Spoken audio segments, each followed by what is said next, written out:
65 साल की उम्र में मैंने समझा था कि मैंने जिंदगी के तमाम उतार चढ़ाव, दुख दर्द और सख्त सबक सीख लिए हैं, मगर कुछ भी मुझे उस दिन के लिए तैयार नहीं कर सका जब मेरी जिंदगी का सब कुछ मुझसे छीन लिया गया। मेरा घर, जो एक ज़माने तक यादों से भरा हुआ था, एक हौलनाक आग की नज़र हो गया। मैं खड़ी थी, बेबस, जैसे शोले दीवारों और उनसे जुड़ी यादों को अपनी लपेट में ले रही हूँ। मैंने अपने बेटे डेविड के बारे में सोचा, वो वाहिद शख्स जिससे मैं उम्मीद करती थी कि वो मुझे पनाह देगा। लेकिन जब मैंने उससे मदद मांगी तो उसने मुझे ठुकरा दिया। उसकी मंगेतरी को उनकी ज़ाती जगह की ज़रूरत थी, उसने कहा। ये बात तकलीफ दे थी, लेकिन मैंने उसे समझा। फिर मेरी मायूसी ने मुझे उस शख्स तक पहुंचा दिया जिससे मैंने पिछले 40 सालों में कभी राब्ता नहीं किया था, मेरा पहला मोहब्बत। मुझे कभी नहीं लगा था कि मुझे उसे दोबारा कॉल करना पड़ेगा, लेकिन उस दिन ये वाहिद रास्ता लग रहा था। जब उसने अपने महल के दरवाजे को खोला तो मुझे एक सादा सी मगर असरदार जुमला सुना, तुम आखिरकार घर आ गई हो। वो अल्फाज मेरे ऊपर एक लहर की तरह टूटे और उस लम्हे में मैंने जान लिया कि मेरी जिंदगी हमेशा के लिए बदलने वाली है। मेरा नाम ग्रेस है। मैंने समझा था कि मैं जिंदगी के हर तूफान का मुकाबला कर चुकी हूँ, लेकिन मैं गलत थी। ये सब एक बुध के दिन शुरू हुआ, चार्लेट, नॉर्थ कैरोलिना में। एक ऐसा दिन जो किसी दूसरे दिन की तरह लग रहा था, जब तक कि मैंने कॉफ़ी बनाते हुए कुछ अजीब सा सूंघा। एक तेज़ नज़र दौड़ाने पर मुझे वो नाकाबिले यकीन मंजर नज़र आया। मैं तेज कदमों से वापस किचन की तरफ दौड़ी। मेरे हाथ लरज रहे थे और मैं फ़ोन निकालने में मुश्किल महसूस कर रही थी ताकि फायर डिपार्टमेंट को कॉल कर सकूं। हवा धुएं से भरी हुई थी, सांस लेना तकरीबन नामुमकिन हो चुका था। सोचना तो दूर की बात थी।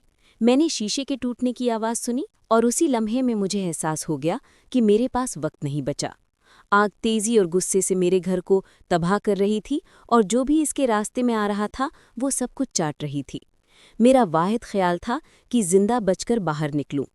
मैंने किचन की मेज़ से अपना बैग उठाया और पिछले दरवाजे की तरफ दौड़ गई। पीछे से गर्मी ने पहले ही मेरी पीठ को जला दिया था।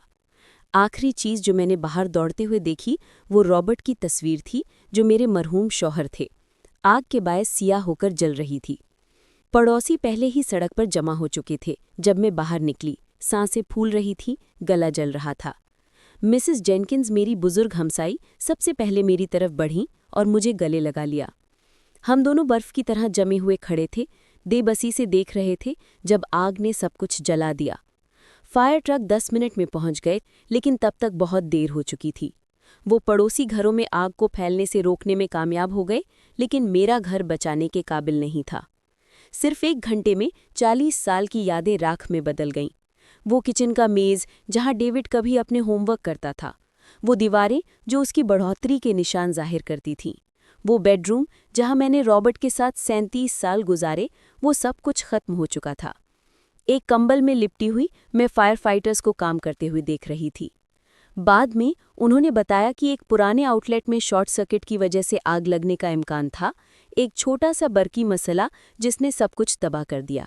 आखिरकार शोले मद्धम पड़ गए और जो कभी मेरा घर था वो सिर्फ एक जलता हुआ खोल रह गया। फायर चीफ मेरी तरफ आया, उसका चेहरा स्याह मट्टी से स्याह था और उसकी आंखों में गम था जिसे मैं बर्दाश्त नहीं कर पा रही थी। मुझे बहुत अफसोस है मैडम, हमने जो कुछ भी हो सका किया, उसने कहा, लेकिन मुझे उसके जुमले की तकमील की ज़रूरत नहीं थी। मैं उसकी आंखों में सच्चाई देख सकती थी। सब कुछ खत्म हो चुका था। जो कुछ मैंने अपनी ज़िंदगी में जमा किया था, सिवाय उन कपड़ों के जो मैंने पहने हुए थी और जो कुछ थोड़ा सा मेरे पर्स में था, सब कुछ खत्म हो गया। उस रात जो पड़ोसी अपने घरों में महफूज थे, उन्होंने मुझे पनाह दी। मिसेस जेनकिंस, जो हमेशा बहुत मेहरबान थी, उन्होंने मुझे अपने साथ रहने की पेशकश की, हालांकि उनका छोटा सा अपार्टमेंट अपने पोते पोतियों से भरा हुआ था। अमेरिकन रेड क्रॉस ने आर्जी पनाहगाहें कायम की थीं, लेकिन अजनबियों से भरी हुई जिम में सोने के ख्याल ने मुझे और भी अकेला महसूस कराया। तब मुझे ये एहसास हुआ कि मेरे पास कोई और रास्ता नहीं था सिवाय इसके कि मैं डेविड से राब्ता करूं। मेरा बेटा बैलेंटाइन में रहता था, चार्लोट का एक अमीर महल्ला जहां हर चीज़ मुकम्मल लगती थी। मुनज़्ज़म लॉन, दरख्तों से सजी सड़कें और घर जो किसी मैगज़ीन से निकाले गए लगते थे। वो 4 साल पहले अपने इंश्योरेंस कंपनी में रीजनल मैनेजर की तरक्की के बाद वहाँ मुंतकिल हो गया था। हम कभी भी इतने करीब नहीं थे जैसे माँ और बेटे को होना चाहिए, मगर वो वाहिद ख़ानदान था जो मेरे पास बचा था। मैंने मिसेस जेनकिंस का फ़ोन उधार लिया, क्योंकि मेरा अपना फ़ोन पिघल चुका था, बिल्कुल वैसा ही जैसे बाकी सब कुछ। डेविड प्यारे, ये मामा है, मैंने कहा। मेरी आवाज़ उससे कहीं ज़्यादा लरज़ रही थी जितना कि मैंने इरादा किया था। मामा,